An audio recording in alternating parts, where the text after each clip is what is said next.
In this episode, you get to experience being a fly on the wall for a one-on-one conversation with me. Clarity calls are conversations that happen over Zoom where you get to talk to me about anything that you want to. You get to ask any kind of question or anything that you maybe are stuck on or things from your photo reading that you would like more clarity about. Join us for an intimate look into a clarity call. Welcome to the Plumb podcast. This is a podcast for possibility. We begin from a unique starting point and the conversation unfolds from there. We express authentically and we create the space for you to do the same. Hi, I'm Rosalee.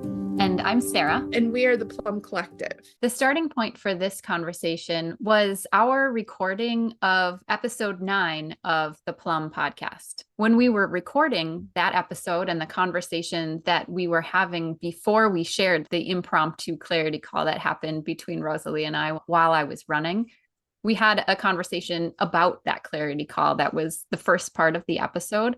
And then we actually shifted into another clarity call that happened because we were revisiting what we had previously talked about and more unfolded. And it really illustrates so well that there's always more, that you can have a clarity call conversation and then you can leapfrog into another conversation another time. And that there's always more to explore, always more to talk about. And that Rosalee will see more in your energy as your conversations unfold. This sensation of leapfrogging is something that we also explore in Plumb Practice. So if you've experienced our free Plumb Practice series called The Mirror, or any of our Plumb Practice series, or if you're a Plumb Practice member, you will be familiar with this idea of leapfrogging, where in one session, we create a piece of self-expression through writing or verbal journaling. And then in our next session, we revisit what we expressed and write or verbal journal again from that place. So it creates the sensation of leapfrogging where you have a starting point and then you go from there to another point and you go from there to another point. In the conversation you're about to hear, we do start out talking more about something. We're talking about the clarity call that you heard in episode 9. And then at some point, it shifts into an actual clarity call. And we think you'll be able to notice when that shift happens. And you can listen for the phrase, "We don't have to include this." And that will signal to you. It's kind of like a scavenger hunt. If you can hear that phrase, you'll know that now we've shifted from talking about something to integrating something. And we think you'll be able to notice that shift. But listen for, "We don't have to include this." And you'll know. In episode 8, I say your resistance is a part of your integration. It's an important part of it. Your hesitations are an important part of it. It's showing you where you are. My job is to feel the feelings, to give language to the sensation, to say the bold thing. We go to the past and we clean something up, and then it slingshots you forward into the future with no effort or time. It just shifts something. You see something and you move on your path in a really easeful way. What I feel is necessary, that chutzpah, that spark, that want to. If you feel like I'm forcing you or making you, or you have to, or you should, or a good person would, that stifles it. I'm not giving you homework. I'm not going to be mad at you if you don't do something, but it'd be really cool if you did. It'd be cool if you dug in and played the game. You have offered me actionable steps that along the way I haven't done. I've agreed with you. I say, yeah, I think that's a good idea. I'll do that. And then I haven't, or I've only done it a little. That's okay. If there is resistance around doing an actual step, that's something that you can have an inquiry about. Bring that into Plumb Practice, bring that into the diner, and explore the resistance. That's okay if you first have to explore the resistance. I have been having an experience. I think that's true for all of us. If we're thinking about something intellectually, there's a certain arm's length away that we have with it. We're able to talk about it or explain it or defend it or present it in some kind of way. So what is embodied experience? It's in your body. You have a sensory experience with it. You know it from the inside. When you are speaking from an experience, you don't have to remember anything. It's something that lives in you. That is very much the point of your photo reading. We think something about ourselves. The gift of this photo reading and all photo readings, I know that if I am delivering a message for you, there's something in it for me. Our energies are connected. In every single photo reading, I learn something about myself. And in your photo reading, it's about communication and about relationships and connection and how we think that we communicate and what we tell ourselves about communication. For you, you've been in this loop of remembering and forgetting. And like that, if you could only just remember, that would be the ticket. That would solve it. And for me, it was like, well, if I can just say it in the way that somebody can hear it, that'll do it. That'll be the ticket. We're in these loops going around, efforting and trying, making strategies, but that was never either of our issues. I'm always saying the words. I don't have to say it better. I ask great questions. I'm always going to be refining because I'm curious and I'm interested and I like words and definitions. So I'm always after the most accurate word to describe the thing that I'm feeling because that's the game that I'm playing. I don't have to, on top of that, be like, well, I should say it better or I need to do this. It's like, no, if I'm playing the game, I'm going to have fun doing it. And for you, I'm going to say it again. I'm going to keep saying it. It is not about remembering. It's not about forgetting. Remembering is not required. It just isn't. That isn't what this is about. But it feels that way. It felt like if I could just say the words that you need to hear right now, I could feel, oh, I want Sarah to get it. I want it to just make sense. And it's my fault that I want to be very clear. I don't actually feel this way. This is a dramatized example. Okay. Oh, it's my fault. And Sarah's not going to get it in her life. What bad things could possibly happen? I could get real superstitious about it. I could, stop doing anything else and just be so solely focused on, you have to understand what I'm saying and you don't feel it how I feel it. I have to get the words right in the right order so that you can understand me. This is going to make a difference in your life. Why don't you believe me? I could go on that loop. I said it and you don't believe me. Why can't you just do it? Why isn't it enough? I'm not enough. That could be my whole inner dialogue. And I refuse. I will not do that to myself. I am gentle with myself. I'm loving with myself. I'm supportive of myself. And I know that that's simply not true. Those are all like gremlin-y grumbles that are just false. I don't even entertain it. It's just simply not true. I have a lot of practice and this all makes sense to me and I see the big picture and I feel it. So it's like, I don't expect anybody to feel the same way I feel about anything because these are my heightened sensations. It's my personal perspective. I find people endlessly fascinating because we're all facets of that.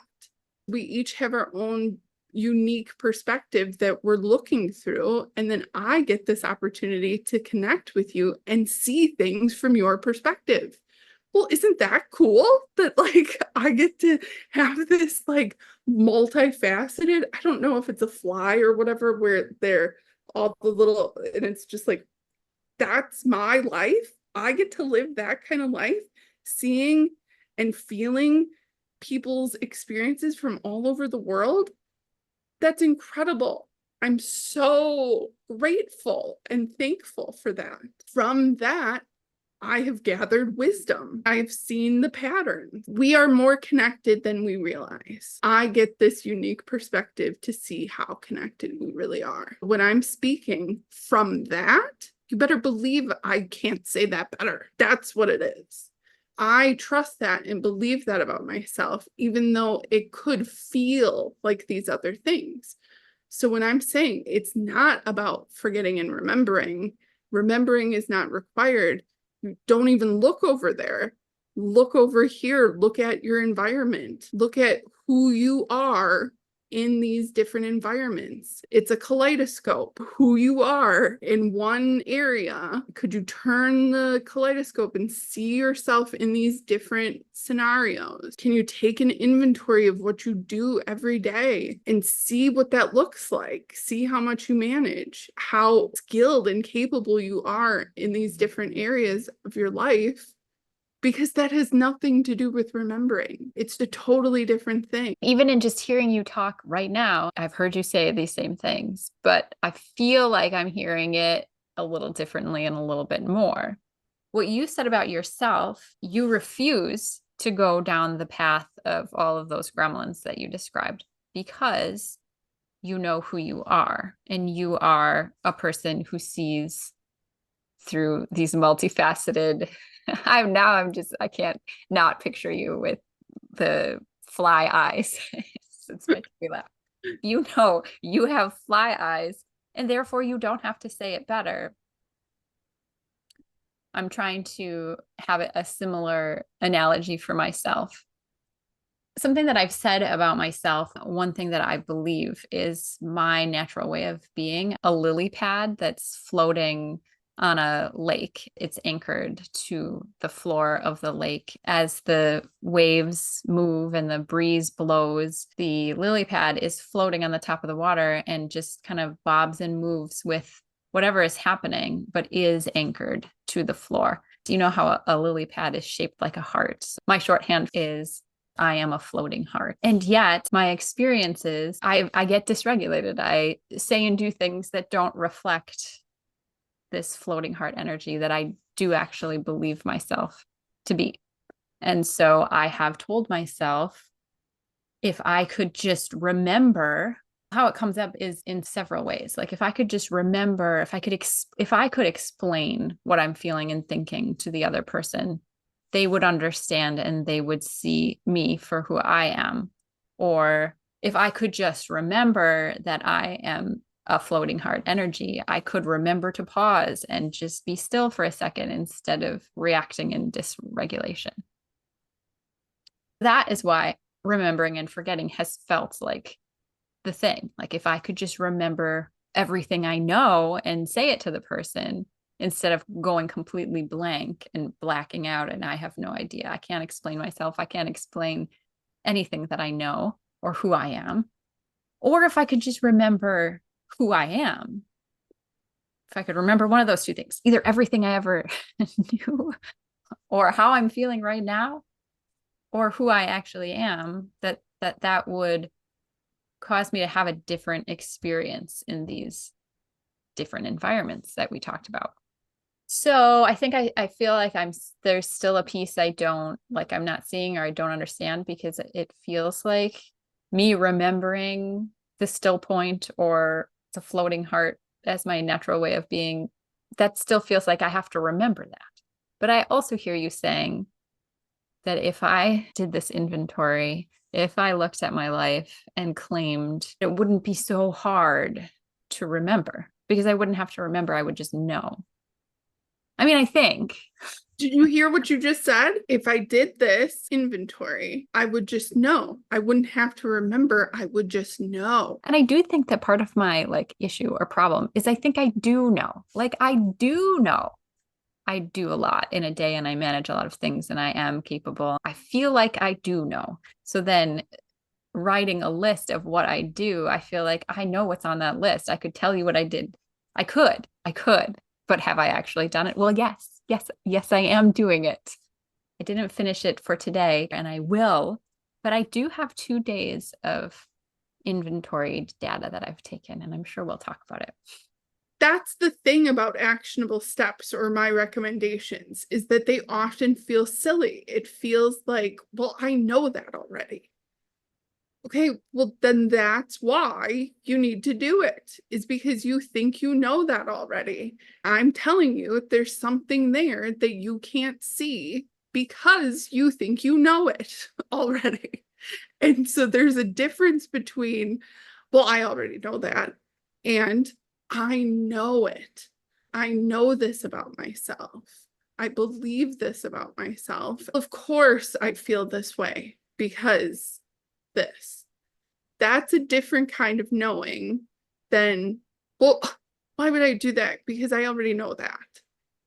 That's where my listening really comes in handy, because it's like, oh, there's resistance there. There's hesitations there. There's something going on there that has you believe that it's silly or ridiculous, or why would I do that? You did spend time with, okay, why am I resisting doing this thing that I could do? I could try. You have your own thoughts to work through. But if you're thinking, well, I just forget, it's like that's sort of a throwaway thing then, where it's like, well, I didn't do it because I forgot about it. Well, no, that's not actually why you didn't do it. It seems like it. And then we could end up arguing about that. You and I don't, but other people who are really tight holding on to that resistance, or they're afraid of what they'll see if they do this. We don't have to include this, but I am so curious if you'd like to share what you've noticed. You don't have to have it figured out. It's not about that, but what have you noticed from doing the inventory of your life for the last 2 days? That's a great question. Well, I think the top thing that I would cite is that the resistance was not that hard to overcome. One thing that I enjoy doing is running. I'm currently training for a marathon. I'm running long distances. And I said to Rosalee, you know, I'm going out for this 20-mile run, and all the things that go into going for this run, getting all my things together, planning what I ate the night before, planning what I'm bringing, what am I going to eat for breakfast. I want to do it because I enjoy doing it and I want to do this event. But there is a level of, okay, and at some point I kind of have to force myself out the door because it's a big effort. It is something that takes something, it is a bit hard. Okay. So, and I have that like lovingly forcing myself out the door because I'm doing something that I want to do. Using that as a metaphor, I realized that doing this list, that I can say all day long, oh, you know, oh, I forgot about it again, or I can have various reasons why I'm not doing it. And they're all valid reasons. I'm busy, I forgot. Those are probably the two big ones. But at some point, if I am curious enough about what's on the other side of this door, I would just have to lovingly force myself to do it. This is me. This is how I operate. This is not a blanket statement across all humans. That feels like the biggest connection of, yeah, I am curious. I do want to know. I do believe that Rosalee is onto something, and I do want to find out. So I'm going to just do it. So I am just doing it. And I haven't looked back at it, but I've done it for 2 full days. I think this would be my 3rd day, which I haven't written all of the things yet, but I can still do it. I will do it. I'm going to do it before I go to bed tonight. So that's my biggest takeaway.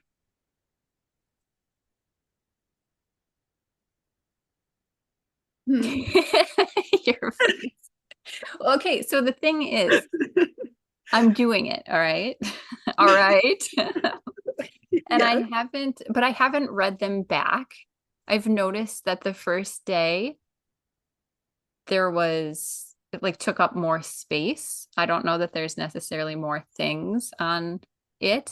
I was writing bigger. There was more spaces between my words. I know this sounds like nothing. Oh, On the next day, I wrote the lines much closer together. It felt more like I knew what I was doing or something when I was making the list. So far, it doesn't feel like anything is different, or not that it has to be different, but I don't feel like I'm noticing anything yet. But that doesn't mean I won't.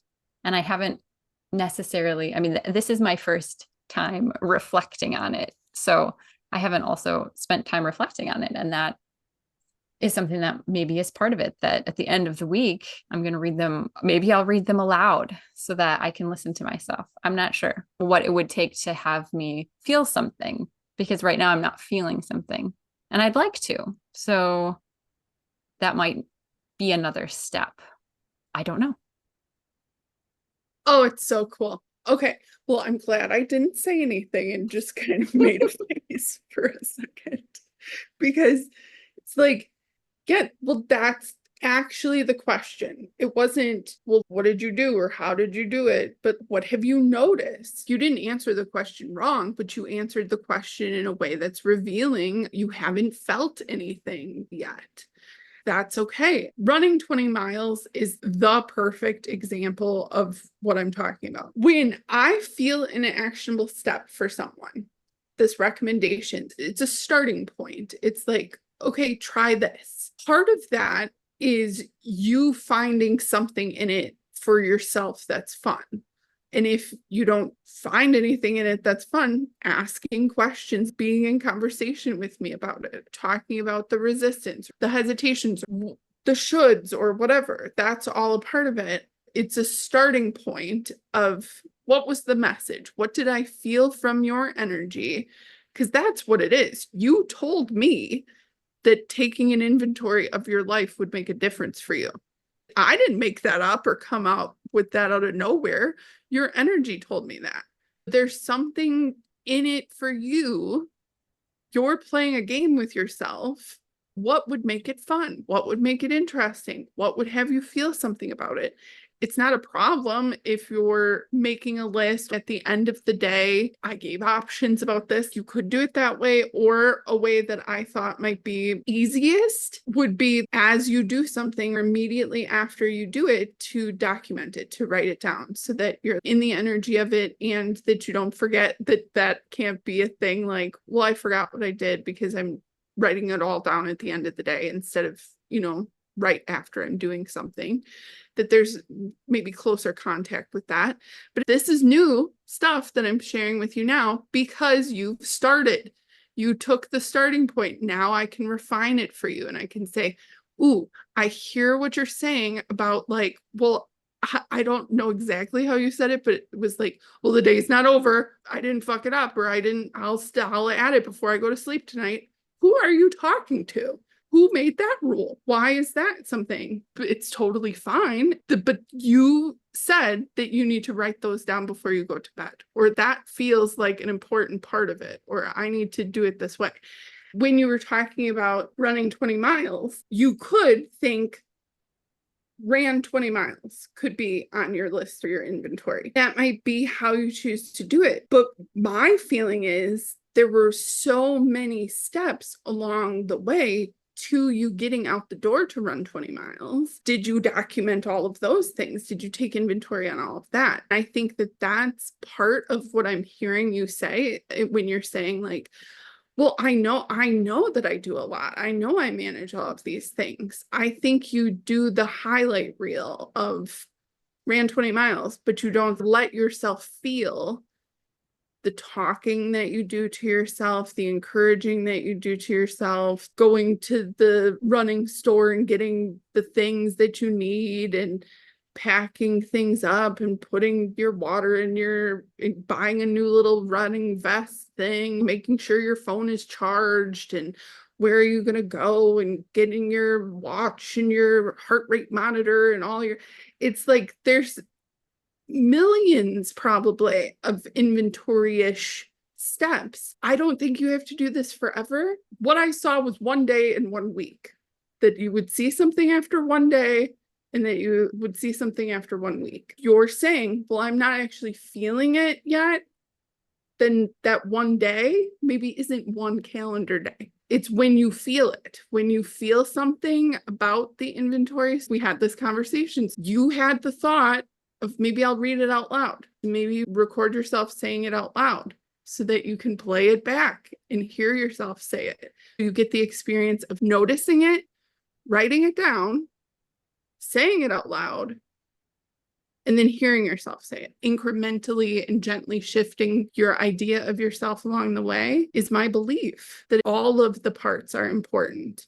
Even the parts where it's like, well, I should do it, or I have to, or why am I not, or I have to gently force myself. None of it is bad or wrong, but it's interesting that that's the language. To be clear, I have been trying to do it as I go. But the problem is for me that life flows along and I don't always have those stopping points. So how it's been is I've been able to like pause at various times, but not after each and everything. And I really like when you said being in the energy of the thing when you write it down. And then how the example of running 20 miles, how there's so many layers that go into in a given moment, actually in the flow of my day, I don't necessarily have time to like be with the writing it down.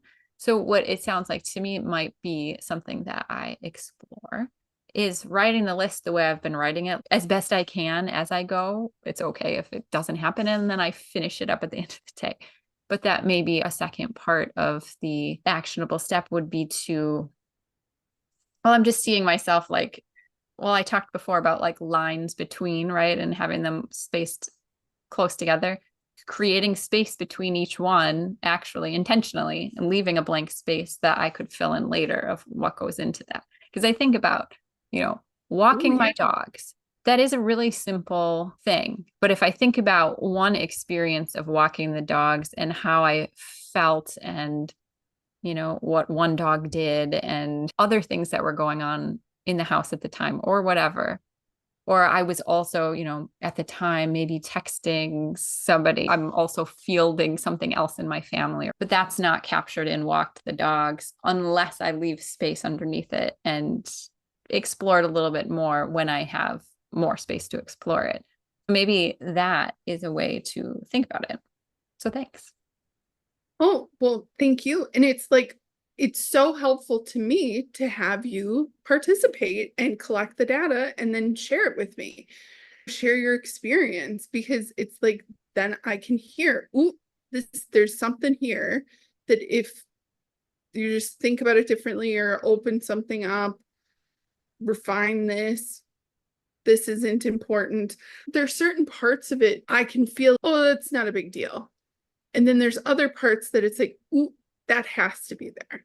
It's a sensation. I trust it. I have felt this kaleidoscope feeling where it's like there's pockets of things like walk the dogs, run, go to work, do this, make dinner, go to the grocery store. And they're like these separate things. And it felt like, could you just like turn the knob on it so that part of walk the dogs is with make dinner and like see yourself in this way, which felt confusing to me. Like, what do I tell you to do about that? What does that even mean, to think of your life like a kaleidoscope and shift the colors around a little bit? Well, that's what it felt like to figure out what that feeling was. Hearing you say more, I'm like, oh yeah, you're identifying, you're taking inventory on the areas, the little pockets, and then leaving that space in between for you to fill in the feelings and the incremental steps, how they are connected to each other. Yeah. Did something happen for you? Yeah, I definitely feel like we're onto something. I just think it's very interesting and cool that you asked me, how is it going? And I feel like I told you a really random detail. Well, this day I left a bunch of space between the lines, and this day they were really close together. I said that, and it pinged for me. Oh, because you said what you said, and then I said what I said. It seems like a silly detail to share. Day one, there was space. Day two, the lines were really close together. It feels like a key now as we're continuing to talk. I just think that's really cool because it does feel like, oh, now it feels like way more interesting to me. You said the other day, we were talking about running. You gave the example of all the things that go into this 20 miles. And I was like, oh, yeah. But then thinking about a more mundane example, like walking the dogs, that doesn't feel like is easy for me. The running thing, it's like obvious that there's so much that goes into it. The dogs, it feels less obvious, or that I need to spend a little more time with it or just get a little more introspective or something. But the example is very helpful. And the space feels like it would be very helpful. Finding the feeling that can go in the space just feels interesting. I'm interested. I'm curious. Maybe I have a spark. I don't know. Well, I love that. But that's exactly it. I think it's really interesting. This is not discounting of your memory or your accuracy of what happened, but what you said was when you asked, how's it going? I never asked you, how's it going? What did you ask? I don't remember. I really don't. It was something like that, right? No, I mean, I would argue no. Okay, what was it? That's not what I said, because how's it going is a very different question than what have you noticed? I see. What have you noticed over the last 2 days taking inventory of your life? What you've noticed is going to be these details that seem insignificant because they're just things you notice. They're not going to be things that are connected in your brain. Well, I noticed that on the first day, there was space in between and then it got tighter. That's something you notice. Answering the question, how's it going? I said a lot of stuff and I don't remember what I said. My first answer about just do it already. I definitely understand and hear and feel the difference in the question. And I'm glad that you pointed to it because it's not homework and it's not, and I know that. But yes. Sorry. I'm never asking for you to tell me your assessment of how it's going or what you think about how you're doing or if you've done it or you didn't do it or whatever. I am not really that interested in all of that. I am interested in what did you notice? What are the things that you can say about it? I don't need you to wrap it up in a bow and present a PowerPoint presentation. I want to know what you've noticed and how it feels to you. When I ask questions and people don't answer them, but answer something else, that is answering my question. People have gotten irritated with me over my life because it's like, well, but you know what I meant. That's what I meant. It's like, yeah, but that's different than what I said. I'm going to tell you what I said, and I'm going to tell you what you said so that you can hear that there's a contrast there. There's something in there. And that is where the spark goes to die. We snuff ourselves out trying and efforting, and I should do it. And I don't want to disappoint Rosalee. And like, I want to be a good person, or I want to, or I don't want to disappoint. And it's like, oh, it sucks the life out of it. But something different happened when you notice something. We volley it back and forth. We're playing the game with each other. We're tossing the ball. That's what these conversations are. You heard yourself say, space. There's a little space there. And that's all that's required ever. Well, I'm glad I misremembered what you said because I think it's such an important distinction. And intellectually, I know that. I really do about you. Like, I really do. Yeah. And again, because this isn't my first rodeo, but to experience again, oh, you are so intentional with the language you choose. And it's a few words. It's true. In general, someone could say, oh, those are the same thing, but they're not the same thing. And so to have this in real-time experience with you of having you clarify what you meant and really understand, like, oh, okay, yeah. Like I'm just getting it more now. And I know. So just I think it's a great experience. I love having these kinds of experiences with you. They're fun and interesting. I enjoy having something moved away from my eyes. It's a fun experience. It really is. Because to go from, I guess, how I was feeling when I was trying to explain how is it going, it's a bit of, I don't know, agitation, or I'm not even sure what the exact words I would give that feeling. And then to hear you say what you said, it gives me that feeling of pulling my head out of the water because, I mean, that's what you're doing. That's what you do for me. So thanks. You're welcome. That's the thing. There's always more. If we have the belief that like, well, I know, I just know. Well, that's a corker. That stops us. But if we are open and curious and interested and are like, huh, objectively, I know a lot. Okay. And I never think I know it all, even though people have called me a know-it-all. Derogatory. I always want more and more angles on it, and those bug eyes that give me all these different perspectives. People are fascinating, and how somebody sees something or how somebody says something is interesting to me. I notice the difference. I could feel, I'm going to use more dramatic words than what it actually felt like. But when you thought you were answering the question, how's it going? You felt professional. There was a bit of a, I'm here to tell you about something. It's just a different energy. You're giving me a report versus what did you notice? There's an exhale, an ease. You can relax your shoulders and your body, and the posturing is different, and the tone of voice, or just like I'm so excited to watch this back and listen to this back, because you were different when you answered the part that meant something to you, where you felt it. And you acknowledged, you literally said in the professional part, in the PowerPoint presentation, you said, well, I'm not really feeling this. I haven't felt it yet. I need time to feel it. Well, that's a signal to me. I need time with this. No, you don't.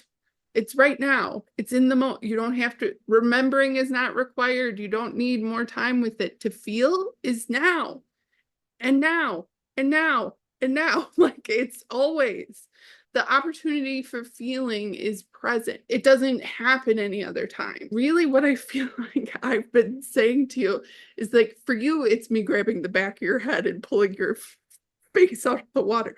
For me, I'm lovingly putting my hands on your cheeks and just turning your head, because you keep looking, you keep going back to the same, going back, and then I keep going, no, over here.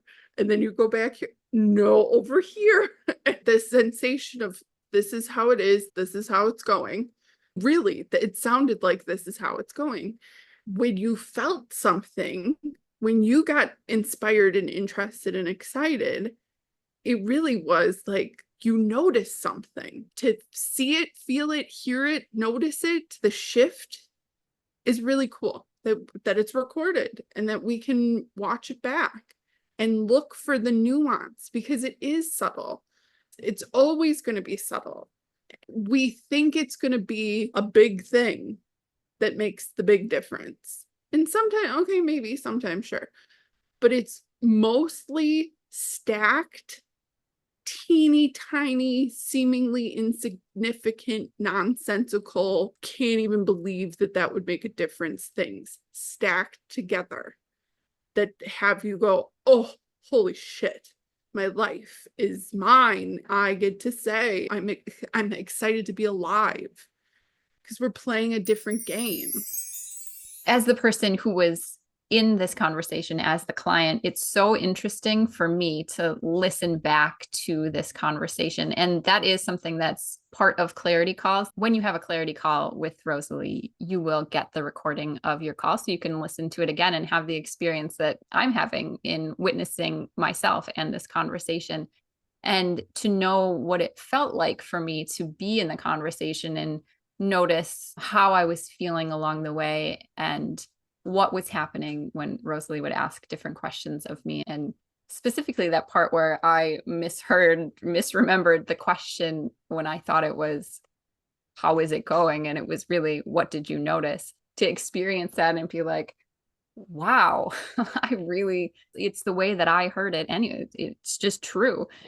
And then to have that feeling of something being removed from my line of sight, and I understand what you're saying. That experience is really cool to experience in the moment, and it's also very interesting to witness it back, and for me to feel like I responded with what was right there for me, even though there were other ways I could have responded. that was what was right there. That's how I responded. And that doesn't mean I did something wrong or I responded incorrectly. That's not what this is about at all. It's to respond with what's right there, even if it is mishearing it, and to be open and curious to what comes forward. If I had gone into, oh, I did it wrong, Rosalee's mad at me, then the conversation would have turned no fun really fast. But I could also see that I was enjoying myself. And I know that Rosalee wasn't poking at me or saying anything nitpicky, that it was, no, this is what I actually said. And when I could hear it that way, I see what you're saying. And the conversation flowed in a different direction. It's just an interesting experience to be able to witness it back. That is part of the Clarity Call experience. I really enjoyed and benefited from rewatching this conversation and putting this podcast together. I just want to acknowledge your vulnerability and your willingness to include a private conversation in our public podcast. It makes a difference for me, and I know it is going to make a difference for everybody who listens or views your experience. It takes something to be that open, and I just really want to acknowledge you for that. Well, thank you. And I want to acknowledge you for that, because you model that all the time. So thank you. If you're interested in having a Clarity Call for yourself, you can check out our website. There's a link in the description box below where you can read information and book a Clarity Call session. Tune in next week for a new episode of the Plumb podcast, where we'll have a new conversation from a new starting point. The conversation will be different, but we will always express ourselves authentically, and we create the space for you to do the same.